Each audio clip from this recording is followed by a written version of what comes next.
Before I say this poetry piece or explain what it is, I really don't want anyone to get offended. It's something that I wrote because what was going on at that point in time. I was watching the news, when the recession was going on. It was a father who committed suicide and killed his whole family because he lost his job.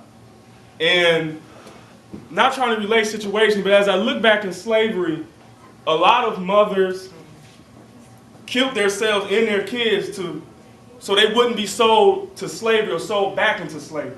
This is what was going on in that time. We look at it now and we say that's crazy. Why would somebody do that? Because we living in a world today. But back at that time, we have to understand the type of pressure that the mothers was up under, knowing that their kids going to be sold into slavery, knowing the things that go on in slavery, and they didn't want to be a part of that. So this poetry piece is dedicated to Margaret Garner. I studied Margaret Garner, and she actually killed her own kids so they wouldn't be, she didn't kill all her kids, but she had 3, I believe, and she wounded 2 of them, and she killed 1 of them so they wouldn't be sold back to slavery. So I'm going to be playing Margaret Garner. I'm going to be playing a black father. As I flick through the channels of life, I hear a young mother and father yelling for help. The man in the high seat have taken their wealth, took the food out of their belly, so they have no help. The father said he'll kill his whole family plus himself before this man in the hot seat take anything else. Now y'all see how history repeats itself?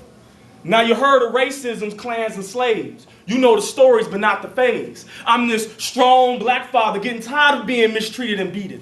Slave women being raped, and other new slaves being badly greeted.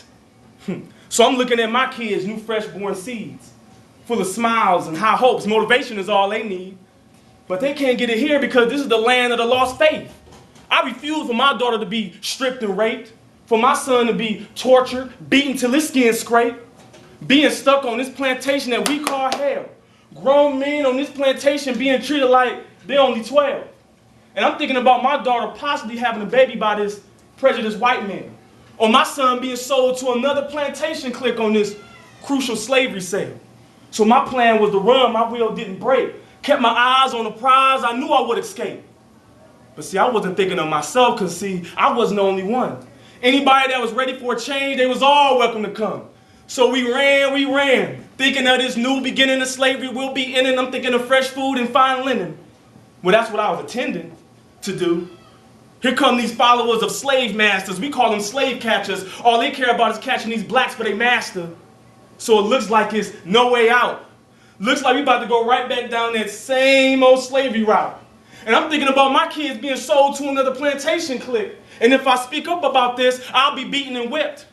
I can hear the slave master saying, yeah, I got your kids. I see your teary eyes watching me. But I don't care about these being your kids. Your kids is my property. This is your name. This is what you claim. We own you. We worked you through snow, hell, and rain. Thinking about this just drove me insane. I broke down mentally as they raided in physically. As I shot at them, I said, not another century. This is the whole purpose of escaping. I thought I showed them. I killed my own kids before I let these slave masters own them.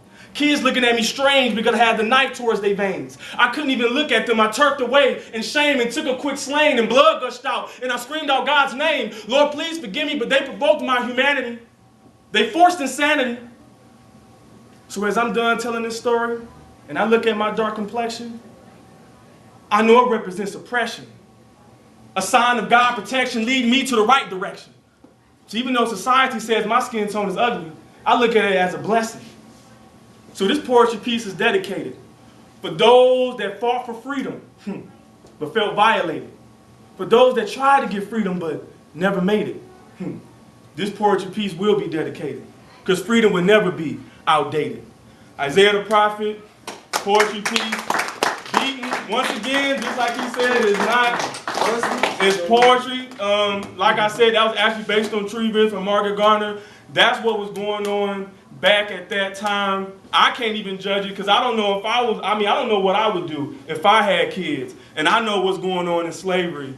And I'm just thinking about them being sold in slavery. Just like I said in my poetry piece, this is your name. This is what you claim. We own you. And, you know, thinking about your daughter being raped and having kids by a slave master who doesn't even love your daughter. She just using her as a sex slave. And your son being tortured and beaten. And like I said, being stuck on this plantation, like treated like you only 12 and you a grown man. So that's my poetry piece, Beaten. I'm out.